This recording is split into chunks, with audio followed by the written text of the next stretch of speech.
साली आधी घरवाली।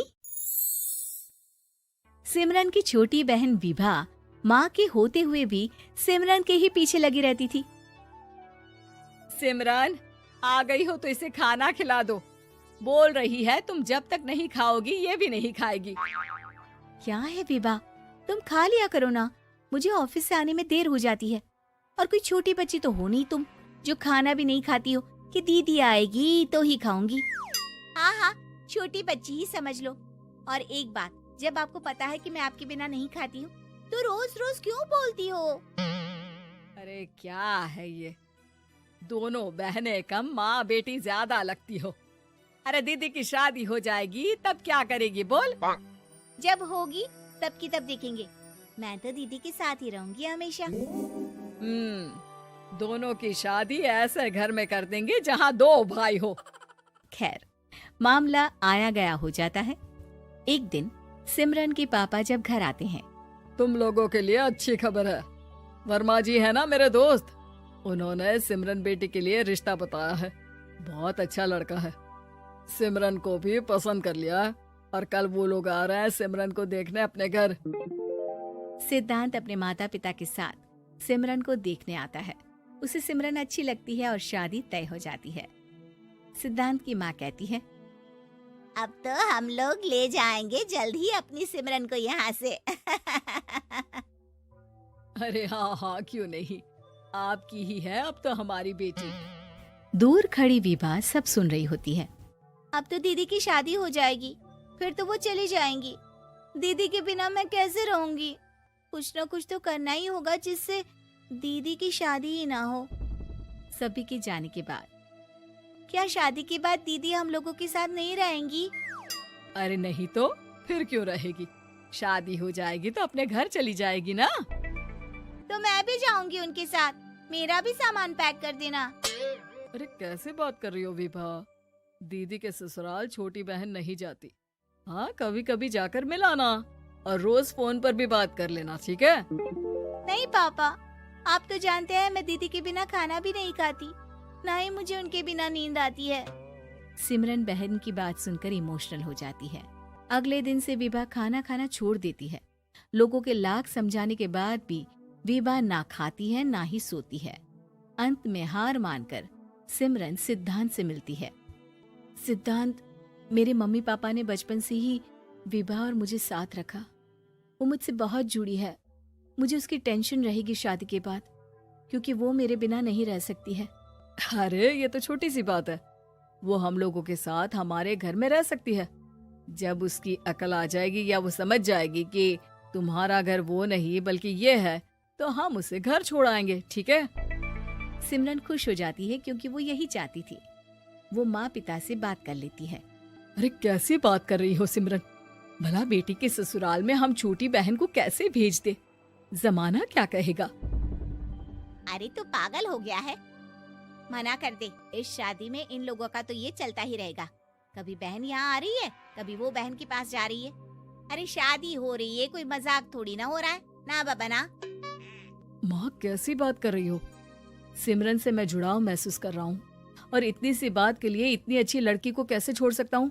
सिद्धांत की भी जिद होती है कि वो सिर्फ सिमरन से ही शादी करेगा, और होता भी वैसा ही है। सिद्धांत और सिमरन की शादी हो जाती है और दहेज में आ जाती है विभा। शादी के बाद बुआ सास कहती है,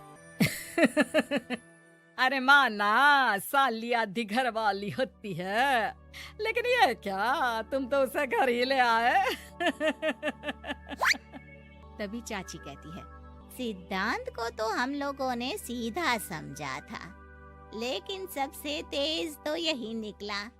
अरे देखो कैसे दहेज तो नहीं लिया, लेकिन साली पर कब्जा कर लिया। सिद्धांत ने इस और तो सोचा ही नहीं था, लोग उन लोगों के बारे में ऐसी भी बात करेंगे। वो वहाँ से चला जाता है और चुपचाप अपने कमरे में लेट जाता है। क्या हुआ सिद्धांत, तुम अचानक से परेशान हो गए, कोई बात है क्या?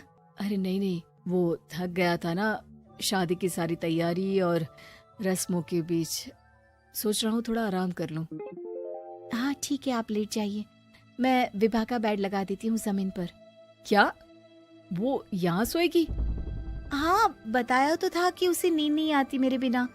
तो तुम आराम से लेटो ऊपर, हम लोग नीचे बिछा लेते हैं। अरे नहीं नहीं, तुम दोनों आराम से लेटो ऊपर, मैं माँ पापा के रूम में जा रहा हूँ। सिद्धांत वहाँ से दूसरे कमरे में चला जाता है, जहाँ सिद्धांत के पिता उससे कहते हैं, क्या बात है बेटा, तू उस कमरे में क्यों नहीं सो रहा? बहू से लड़ाई हो गई है क्या शादी के पहले दिन ही?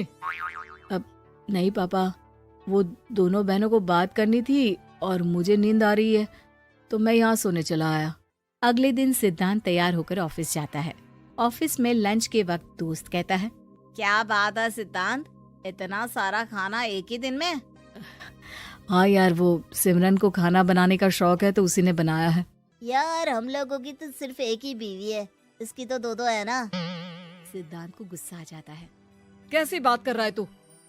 अरे तू तो भाग्यशाली है जो बीवी के साथ साथ साली भी आ गई। अरे साली लोगों की तो आधी घरवाली होती है, तुझे तो पूरी की पूरी मिल गई। सिद्धांत का पारा अब 7वें आसमान में पहुंच जाता है। वो खड़ा होकर उस लड़के से लड़ने लगता है। हाँ, मेरी शादी में मेरी बीवी के साथ मेरी साली भी आई है, ये सच है, लेकिन सिर्फ कुछ समय के लिए, क्योंकि उसने सिमरन को बचपन से ही माँ की तरह देखा और यूं अचानक वो सिमरन से अलग नहीं रह सकती थी। इसलिए सोचो, अगर मेरी बीवी उसके लिए माँ का स्थान रखती है तो मेरा दर्जा क्या हुआ? तभी वहाँ बॉस आ जाता है।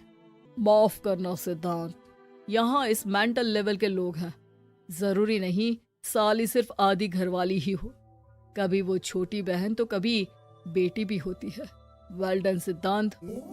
सिद्धांत को अब ऑफिस में कोई कुछ नहीं कहता, लेकिन आस पड़ोस का वो तो वही हाल रहता है। सिद्धांत ऑफिस से घर की ओर आ रहा होता है कि रास्ते में उसे अपनी कॉलोनी का दोस्त मिल जाता है। क्या बात है, चेहरे की चमक बता रही है, शादी से बड़ा खुश है तू, क्यों? हाँ यार, अच्छी लड़की और अच्छा परिवार मिलना कहाँ होता है जल्दी आजकल। यार हमें भी दिला देना ऐसा परिवार जहाँ एक के साथ एक फ्री की स्कीम चल रही हो। सिद्धांत को फिर गुस्सा आ जाता है। वो दोस्त को मारने के लिए हाथ उठाता ही है कि वहाँ विभा आ जाती है। अरे जीजू, रहने दीजिए ना, ये लोग नहीं समझेंगे कि इंसानियत क्या होती है। ये सच है कि दीदी से कैसे दूर रहना, ये मुझे पता नहीं था। आपने मुझे दीदी के पास रहने का मौका देकर ये समझने का मौका दिया कि लड़की का असली घर उसका ससुराल होता है। मैं समझ चुकी हूँ, मैं जा रही हूँ जीजू, लेकिन मैं खुश हूँ कि आपने मुझे अपनी छोटी बहन समझा। सभी उन लोगों को देखकर ताली बजाने लगते हैं। विभा अपने घर चली जाती है और सिद्धांत खुशी खुशी सिमरन के साथ रहने लगता है।